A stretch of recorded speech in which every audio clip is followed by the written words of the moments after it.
Okay, well, good afternoon, everyone. It's a delight to have you part of Ready Camp. And today specifically, we're going to be talking about public health. And this is kind of a really opportune time because a lot of people really don't understand what public health does. A lot of times we operate in public health kind of behind the scenes, and we've all been experiencing COVID. And it's one of those times with a pandemic that public health is really in the limelight because of the need for doing a lot of prevention or protection of preventing communicable and infectious diseases. It's just one small piece, although with the pandemic here with COVID, it is showing how extremely important it is to work what we call upstream to prevent illnesses and that type of thing from occurring as much as possible. So we do a variety of other things, and I will kind of talk briefly about that, and then I'm going to ask Payton, who is a student nurse at the University of Wisconsin-Eau Claire, to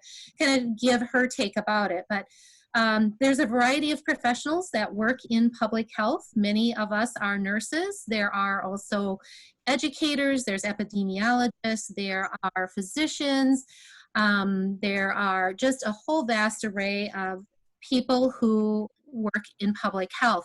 The fun thing about public health is that it really touches every single thing that there is to health, including even our economy, because if you think about it, you have to be healthy in order to, go to work. And if you go to work, you want to be able to have a healthy environment.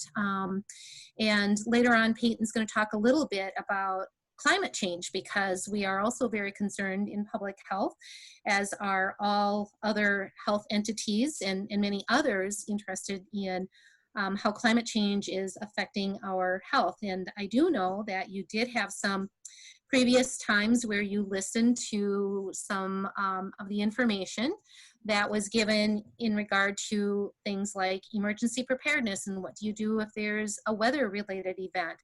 And that can affect our health too, if there's a tornado or a hurricane or that type of thing, and your water may be disrupted, or you may have an injury, or those types of things. And then we have to really think about, how do you activate EMS? You've learned about CPR and AEDs and first response, first aid, and it's really a continuum. So prevention in public health is really trying to prevent as much as possible in regards to either disease or what we call mortality, which is when somebody or populations die. So we also, instead of focusing just on one person, we focus on communities. So many families or populations, which are oftentimes many numbers of communities. And it really depends upon where you work and what population you might focus on. So that could be something with children, it may be focused on older people, or it may be the population in general. So that's kind of a really brief overview. I hope that maybe you've had a chance to look at a couple of those videos, which really highlights what a school nurse does. There is some things about what a home care nurse does. Really, again, that's focusing on a population and trying to keep that particular part of the population as healthy as possible. So before I pass this on to Payton, are there any questions that anybody has? Nope. Okay, all right. And if so, just interrupt us, put something in the chat or what have you, and we'll try to answer your questions. So Payton, if you could take it away, tell us a little bit about yourself and where you're at and your nursing program, and what you kind of have taken away from public health in that piece. And we know that you've been doing some contact tracing and a few other cool things. So take it away if you wouldn't mind, Payton. Yeah, thank you, Pam. So my name is Payton Kaldenberg. I am a senior 2 nursing student at the University of Wisconsin-Eau Claire. So I'll be graduating in December, in the middle of a pandemic. So I guess a little bit about the reason I chose nursing. I kind of always knew I wanted to be in the medical field. Health and, the human body always interested me. But kind of the reason I chose nursing out of all the other medical professions was because it's really versatile. So, you know, can really do anything with it. You can specialize. So I also liked having the idea of having a stable degree where I knew I could get a job right after my bachelor's and didn't have to go on to med school and just be graduated with a biology degree and find something in that while I do med school. I could have, I could work as a nurse and I can still go on to school. So I really liked that idea of nursing. And then I just like how versatile it is. So I can always switch it up. I can work, 2 years in one specialty and then, a couple years later, choose something else. You could go into ER, you could specialize in oncology, mental health. You could work in a hospital or a clinic. You could do home health nursing or, move up to a management type position, or even do something like public health, which varies. So, so with public health, it's really everything. So it has to do with, housing, transportation, access to quality foods, deals with the air we breathe and, the climate and so forth. So it's really, you think of something and really there's a way you could tie it into public health. It's really neat. So kind of what Professor Pam and I have been doing this summer is we have been doing health education to rural communities about climate-related issues, so the result of climate change and how that affects human health. And then the other thing I've been doing this summer is contact tracing for COVID-19. So with that, we get the test results, they come back positive, and then we call the people who have tested positive for COVID-19, and then we contact trace. So we try to see, if they've been in big gatherings, the past couple weeks, or who they may have been in contact with, who may have had it. So kind of we track how they may have gotten it, if they were out at a bar or a restaurant or something. And then we also contact or trace who they've been in contact with. So we find out everyone they've been in contact with, and then we call those people as well, and we have to quarantine them because that incubation period for COVID-19 is it's pretty long. It can, take up to 14 days for it to show up on a test. So we have to make sure to quarantine all of the people that the positive case has been in contact with, just to make sure they haven't contracted the virus and make sure they're not out in the community spreading it. So we Payton, do, yeah. could I ask you to just explain what the difference is between quarantine and isolation? That might be helpful. Yeah, sure. So isolation is for positive cases, and isolation is based off of symptoms. So when someone goes into isolation, they are in isolation for 10 days. And then they have to be 24 hours symptom free or symptom improvement. So no fever, their cough can't be productive anymore. They shouldn't really be having much shortness of breath. So if it's past that 10 days, and the 10 days starts from their symptom onset, but if they're asymptomatic, their 10 days starts from their test date. So we go 10 days out, and then as long as their symptoms improve, after that 10 days, they can be released from isolation. But if they're still having, productive cough or a fever, we have to extend their isolation, another day or two, and then we'll check back in with them. So, and then quarantine is for contacts, and that is a 14-day quarantine. Because like I said, that incubation period is so long. So those contacts have to be quarantined for those 14 days. And we also monitor their symptoms to see if they've contracted the virus. And the 14 days would start after their last day of contact. So say, someone in your household tests positive, you would not be able to start your quarantine countdown until the day that the positive case in the household is released from isolation. So it can really be quite lengthy for household contacts, because basically your last exposure is, the last date that the positive case in your household wasn't in their infectious period. So yeah, it can get quite lengthy for household contacts. Does that kind of help? Yeah, thank you. I think, the important thing about quarantine and isolation is really somebody who is sick with those symptoms. We want to isolate them to break that chain of infection coming from that virus. And we can't see the virus, so it's really hard. But we know that that virus is spread when people have those symptoms. And, the challenge with this virus and the reason why we do the quarantine if somebody's been in contact with somebody who's a case is because there's, about 40 or so percentage of people, and especially younger kids, typically are not showing symptoms at all. So that's the reason why we quarantine, to kind of keep people from spreading the virus and not even knowing it, because sometimes they're not even feeling sick or showing any symptoms. So yeah, that was perfect, Payton. Thank you. Yeah, and the challenge, I've been finding is people, if they're in an apartment setting, and they're all cooped up, they ask if they can still walk their dog and still, just take a walk. And, in those apartment settings, it's really hard to kind of tell people, no, you can't do that, because, they'll be touching door handles and, walking in the hallways. And it's, with those positive cases, they really need to be isolated to a bedroom, if possible. And we encourage people, if they have separate bathrooms, to use a separate bathroom than, other household contacts, and having people bring their food right outside their door so they don't ever have to leave their room. Yeah, so it can be quite challenging and hard to be the bearer of bad news at times, but it's what we got to do.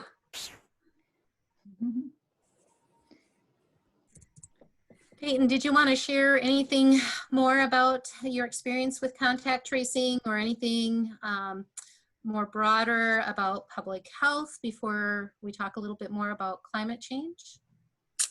I don't think so. Does anyone have any specific questions for me that might help? Maybe I wasn't clear on something, or yeah. That was kind of the overview of what I do as a contact tracer. How about in going through nursing school? What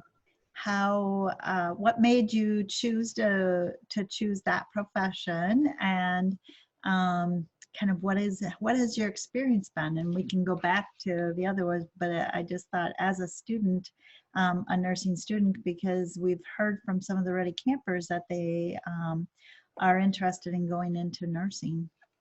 Yeah. So the biggest thing was that it's just so broad. So like I said, you can really do anything with it. Specialize, switch it up. I like the idea of, you could work in a hospital, you could work in a clinic, you could work, for home health.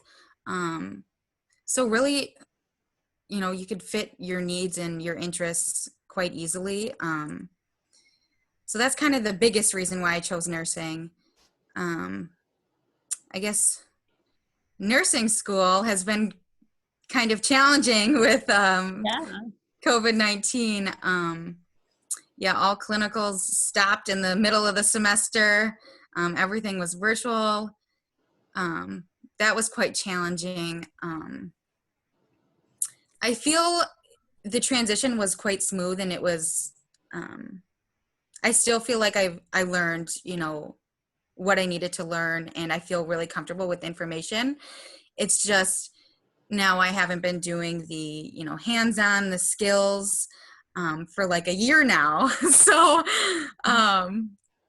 yeah, that's kind of been challenging for me. It's kind of scary to be going into the workforce soon and feel like I haven't, hung an IV bag in, a year now, because my last clinical was actually OB.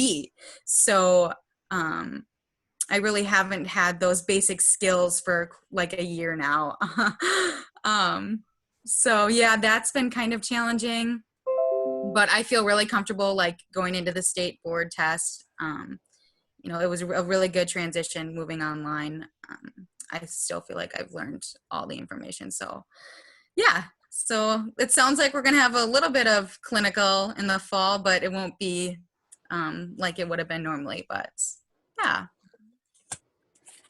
Yeah, and So just an Payton, FYI from the hospital perspective, we're preparing for all of the new graduate nurses also who have not had that clinical experience. So we have to look at it from the other perspective to help you to have the best experience possible as you start in your career in nursing too. So Yeah. yeah, COVID has just put so much. We've had to learn so much. I think that's a good way to put it because yeah, everyone's had to learn to be very flexible. Yes. Yeah. Yeah. so Peyton, one of the other things that might be helpful to hear is to kind of give that perspective about population is want to share kind of what happened this spring in your returning to the community project? Yeah. Kind of like what we did. Yeah. Yeah. So last semester I had a public health, community health clinical, and we worked with those who were returning to the community after, being in jail. And so we kind of, spoke with them and tried to, find out what kinds of things they struggled with after returning to the community. So, housing, it's really hard to get adequate housing, safe housing. Really, it's just really hard to get back on your feet. To get a job. A lot of employers don't hire someone with a criminal background. So we spoke with them and kind of got their, what they struggled with returning to the community. And yeah, Pam, what else?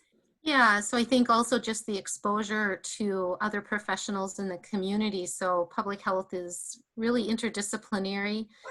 That isn't always with healthcare professionals. So the exposure to, a jail captain, the officers that are public health officers in the area, organizational leaders who have maybe a social worker background in the community, people who have backgrounds that are running homeless shelters, people with backgrounds that are responsible for a community that is providing food security through the communal meals, which of course are on hold now because of COVID.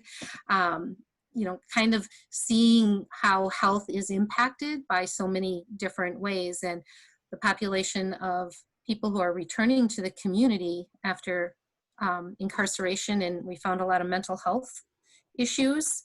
And especially early on, some of the early childhood experiences sometimes really were concerning, which is indicative that we need to work a little bit more upstream with prevention and helping those kids who become adults really get help when they need to prevent the alcohol and drug abuse that also sometimes comes with mental health.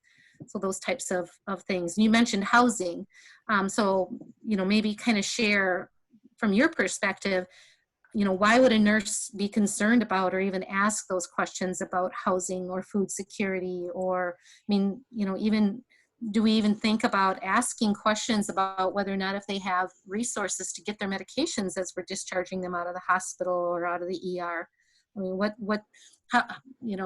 share with the students what your thoughts are as why nurses would, want to know that information or be involved.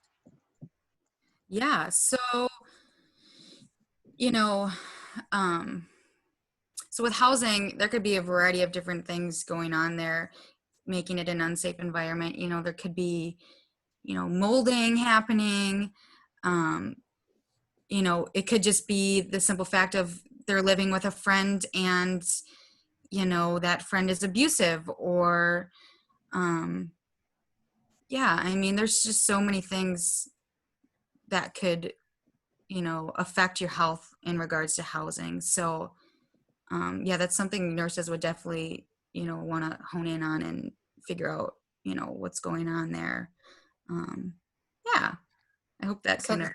yeah, so that's good. I mean, you kind of talked about housing and how that, you know, even the environment can affect health, and, you know, thinking about mold and air quality issues, which is kind of a nice segue into areas around climate. Um, and maybe before we go there, just to check in, do any of you have any questions that you have that have been brought up before we kind of go a little bit deeper into climate?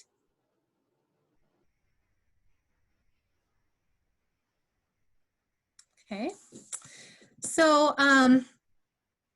Peyton, you mentioned a little bit about some of the work that you're doing this summer. So maybe you could mention the different topics that you have written about. And, you know, you mentioned, like I said, mold and how housing might be of concern, and how that kind of relates to health. So maybe you could share with us some of those topics that you've been writing about, and maybe kind of capture, you know, what the role of the nurse might be in those situations.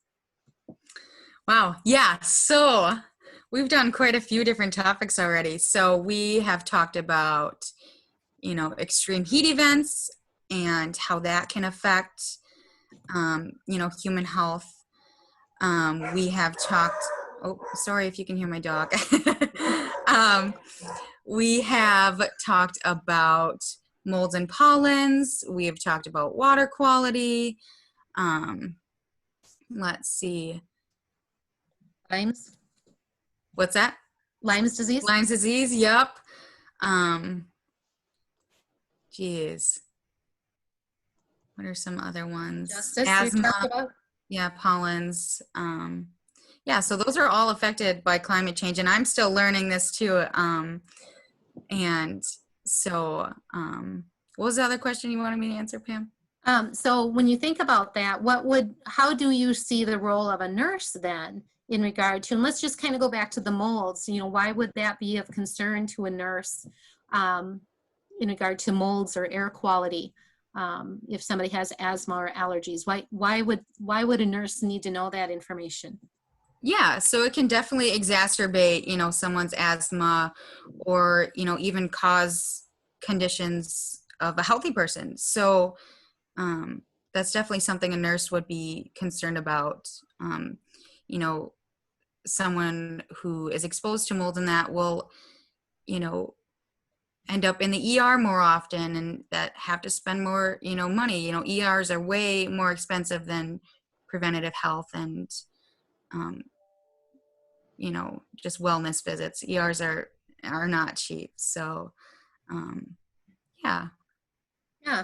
So and we didn't really cover fires in the series, but, you know, knowing that California now has some fires, and you think about air quality, how does that maybe interplay too with a nurse that, you know, maybe working in the ER or a hospital or a clinic setting, and I'm kind of picking on, you know, fires, and I'm not sure if we have anybody from California, but that air quality, how might that, you know, affect one as a nurse thinking about people coming into the ER or having them, maybe even a school environment. School nurses may be dealing with this issue too with their kiddos, if they're exposed to high levels of pollution in the air or that type of thing. So any thoughts on that piece? You're putting me on the spot here. I think it's the same kinds of things, you know. And the scary thing is not a lot of people know it's happening. So, so education of our yeah, populations and of our communities is what you're doing, right? right. Yeah, so helping people know that. And in fact, Peyton, we had the editor who commented about, geez, you know, I thought it was just my perspective that my asthma was worse on these hot days and humid days. And it's like, well, yeah, it is worse, but it's not just you, it's that the weather, the climate changes, And, you know, we haven't had a fire up here, but even so, the pollutants in there can really affect a person's ability to breathe. And so if you come into the emergency room, and MJ's worked a ton in the emergency room, as a nurse, she's thinking about, you know, not only medications, but also how can I prevent that person from coming back into the ER? Because like you said, Payton, you know, is that it's expensive when we know families, you know, especially even now today, are really having difficulties having funds to sometimes have, or insurance to cover those costs. And, you know, an inhaler or an updraft, or, you know, hopefully you can prevent a hospitalization, but those can be, first of all, not very fun. You end up not being able to be with your friends and family. And secondly of all, can just put a damper into your activity levels. So yeah, you're right on the money. So thank you, Payton. You're doing a fantastic So I thought maybe what I might do is, am I able to share my screen, MJ? Yep, I gave you the right to do that. Okay. Yep. So let me see if I can share my screen. Are you able to see that Word document? Not yet. Not yet. You have to go down to the share, and then it'll show you. Oh, there. Yep, I missed that piece. Okay. You have to click on that box. Okay, now you should be able to see. Yep. All right, thanks.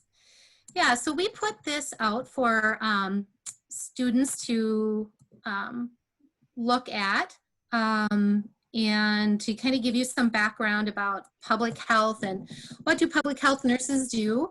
And you can look at these different videos. This is a really good one if you haven't seen that one yet. And like I said, there's a couple of examples here. We are experiencing, as most areas in nursing, a significant healthcare workforce shortage, and especially nurses. We make up the largest population of the workforce in healthcare. So when we don't have adequate nurses, it's very difficult to, you know, have nurses in every spot that we really need them. And we're experiencing that significantly in public health and also in education. So if any of you, you know, are interested in nursing, and as Payton has identified, there's just so many different choices that you can be in. And you know, you may go in thinking this is the niche you want to be in. And as you go through school or your life happens, you may choose another path or change another direction, or maybe you kind of get bored and try something new or different because you needed to change up. So there's some additional ones. School nurses are horrifically short as well. And I am kind of predicting that between the pandemic and all of those things, that maybe we'll see what I would say maybe a comeback to those nurses that really experienced a lot of the economic challenges, in that the funding hasn't been there to support the prevention pieces, and we're seeing that that's really important. There's also a really kind of neat game that's called Water's Edge, and it probably takes you about, oh, I don't know, a half an hour or so to play. And it really takes you through the source of an outbreak with water, and something's in the water causing people to get sick. And Payton mentioned that she's done an article about water quality. And, you know, we're seeing today with climate change, and especially Wisconsin's a wonderful rural state for the most part. California has some really wonderful places as well.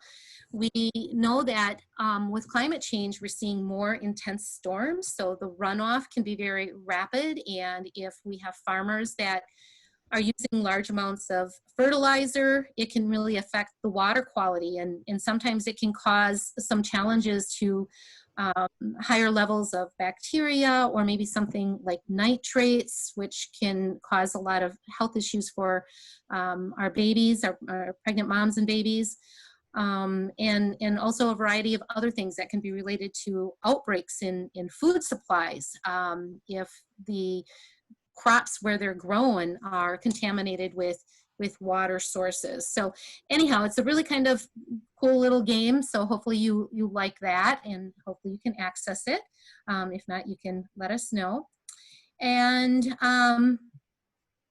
we didn't spend a lot of time about, well, you know, what is this climate change and why should I care? But the greenhouse gases are part of what happens with our environment from the excess carbon that is produced, especially from the burning of fossil fuels, like the fuel oil and the gas that goes into our cars and our buses, and things that we do as human beings has really caused a warming of our planet and our atmosphere, and that pretty significant changes. And it's really been happening with increased I would say intensity over the last 5-10 years, and there's a lot of concern and a lot of science and a lot of good data behind the need for us to really address these sources.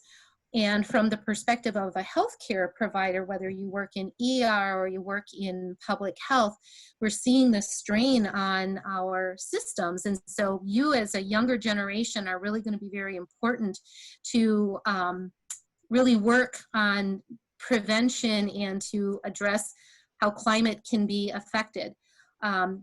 There's several sources here. This is Wisconsin Department of Health Services. We have had the governor who has put forth a task force. Some of the work that public health nurses do is testify. I've testified several times in that task force. We also, and this kind of goes back to Payton's point, is we do a lot of education towards communities and others. So this Alliance of Nurses for Healthy Environments, called ANNE, is an organization by nurses who are concerned about climate change and healthy environments. For those who are in Wisconsin, we've newly launched a Health Professionals for Climate Action. And although that's kind of geared towards professionals, there are different areas that if you ask your high school teacher or a school teacher that teaches science or health professions, there are also many youth organizations that are addressing climate change.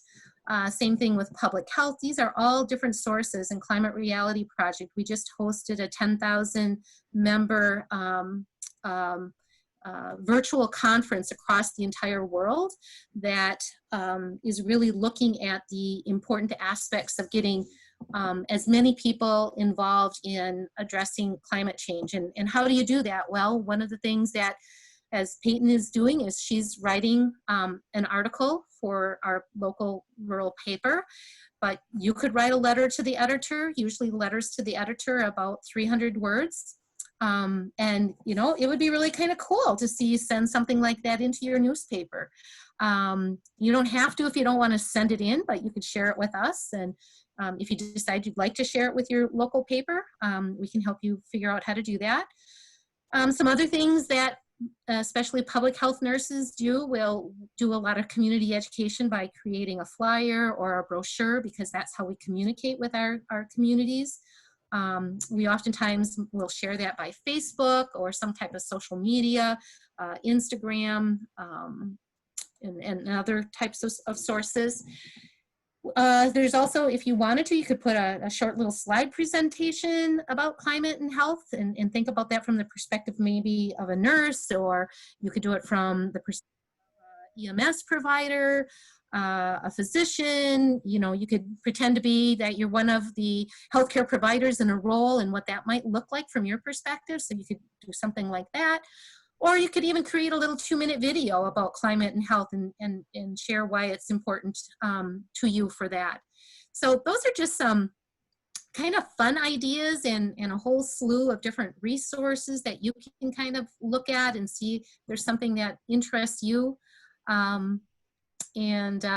know, think about how you can make a difference and an impact, because I don't know if you've heard about Greta Thunberg. She is, I think, a sophomore, maybe a junior in high school, and she's been leading the youth movement to address climate change, and she's been very instrumental in getting our youth going. And you have a lot of a lot of potential power as the next generation who is really going to be experiencing the ways that we need to think differently about how we effectively are doing things without contributing so much greenhouse to our communities. So I don't have anything else that I have planned to share, so I'm going to stop sharing this and just ask if there's any questions or if there's something that we can help orientate you to, or questions for Payton. She's a very smart young woman that is going to make an excellent nurse. So Thank you, Payton, for joining us. Yeah, thank you for having me. Yeah. Jordan or Janice, do you have anything? Nope, you guys covered everything really well, I think. Okay. Yeah, thank you. Mm-hmm. you're welcome. Don't be afraid to reach out. Definitely. And Ms. Kim, any questions? No, I liked it. It talked about, you guys talked about a lot of different things that, you know, we don't think about every day. So that was a very thorough presentation, and especially appreciated, you know, discussing environmental effects in our communities, because those are the things that we can't see normally, you know, mold behind the walls, or, you know, the air quality, and all those things can be contributing to somebody being really, really sick and they not even know it. Mm-hmm. Yeah. On the on the international conference that I had with Climate Reality, I had a gentleman that's from Michigan, and of course the lead in the water in Flint, Michigan is really horrific. They still are relying on bottled water yet because they haven't effectively addressed the lead issues in their water. So, you know, you think about kiddos and the moms and the babies. I mean, you know, there's some pretty significant negative health effects from lead in the water. Yeah. So, Mm-hmm. well, Great. we could let everyone as go. Payton mentioned too, there's so many ways in nursing that so many avenues that you can go through, and that's what I've absolutely loved about nursing, is that, you know, that we just have so many avenues open to us. And so yeah. Well, one thing we should probably let everyone know is that we are the #1 trusted profession for how many years in a row? Gosh, wasn't it like near 20 years by the Yeah, national poll? I forgot which poll, but yeah, the yeah, Gallup poll, I think it the was. Gallup poll. Yeah, yeah. In fact, Yeah. I have to say it was kind of neat because with the interprofessional organization with the climate change group that just launched, one of the physicians has made it very well known quite a few times how nurses, you know, are the #1 profession. So he said, we really should be listening to nurses. So that's really been kind of fun. Yeah. You know, our patients, whether they're at one-on-one or families or communities or larger populations, we know them. Exactly. Jordan or Janice, either of you thinking of going into nursing? You know, I was watching some of the videos, and then, like, before this, I always thought that nursing was just like always in a hospital and stuff like that. But it kind of opened my mind to like options outside the hospital and doing some other work. So thank you for that. Mm-hmm. Yeah, I'm interested in becoming a nurse too. Awesome. Great. We need you. Yes, we do. I always talk to all my patients and tell them that they would be a good nurse too. So, yeah. I actually had a question now that I thought about it.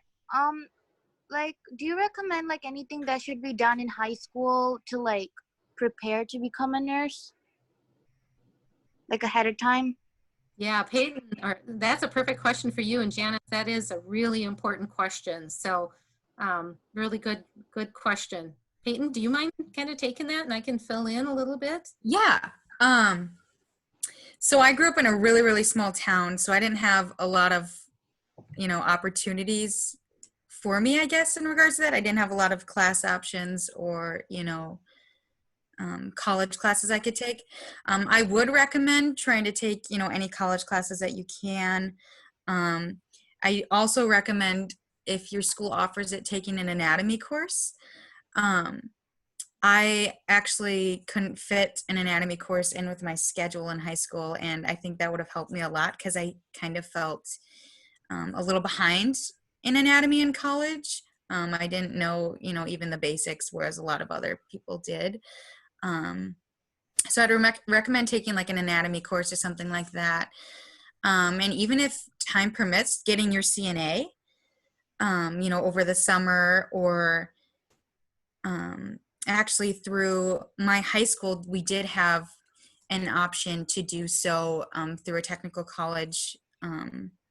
I wasn't able to do that, unfortunately. I was taking other AP courses and things like that, and you have to schedule out a whole half a day for that. So it didn't work out for me, but over the summer or something, I'd suggest getting that done as well, because that is something you'll need and done for nursing school regardless. So I mean, the sooner the better if you can do that. But yeah, Pam, do you have anything to add? Yeah, so the CNA is Certified Nursing Assistant, so nurse's aide, you may have heard that terminology, and I think as young as 16 you can start to take that course. That's a really great suggestion, Payton, where you learn the basics about how do you take care of somebody, their personal cares, how they move in and out of bed, helping them dress if they have strokes, and a variety of other different things. But going back to Payton's point about, anatomy and physiology, those are courses about the human science. So anything that you can get your hands on about science that relates to the body, the human body. And I would also say, Payton, wouldn't you say even, math classes, really important, as well as those science and human science, and English as well, right? Because as you're finding, you're really having to use a lot of English writing skills to communicate in the paper. So, anything that you can do for those types of courses are really good. And then I would lastly say is that, it is very competitive to get into nursing school, primarily because we don't have enough teachers to teach nursing. That's part of the challenge for us. But we also are recognizing the importance of having people who are not always just at the very tip top of the class. I mean, you still have to be very high in a lot of your coursework and your grades, but also, kind of branching out, and really, we really need to have nurses who feel the passion for taking care of people. And so we're moving much more now to interviewing students based upon what their real genuine interest is. And so the grade is one piece, but another piece in, maybe you do a lot of work in 4-H and you have found it really valuable to help with, working with young kids, and maybe you're doing mentoring. You really like working with young children, and that's a passion of yours. Or maybe you're volunteering at a camp, and maybe you don't have a CNA, but maybe you've been a camp aide and you've learned a lot about how do you take care of things like hornets that sting people when you're at camp, those types of things. So those things are always really good things to do during the summertime, to kind of expand what it is that is your passion, and you have to just like people. And sometimes just having those things on top of having really good, strong core courses are helpful. Does that kind of help answer your question? It looks like Kim maybe wanted to add something too. Yeah, and I do want to add, for this won't happen, or help you, Janice, but maybe your state has something like this. But Wisconsin has a program called dual enrollment, and it's a little known program. And you can go to the DPI website and look it up. But it allows students to take college level courses while they're still attending school, regular school, and for very little funds. Your school district typically is the one that helps pay for that education. So this year, in a year of COVID, that might be something to really explore, especially if you're closer towards middle high school kind of range and getting closer to graduation and looking to maybe take care of some college credits for very inexpensively during this time, because with a lot of schools, especially Milwaukee School District being virtual, this would be a really good time to be able to try and do dual enrollment. So just something to consider. That's a great suggestion, Kim. Thank you so much. You're more than welcome.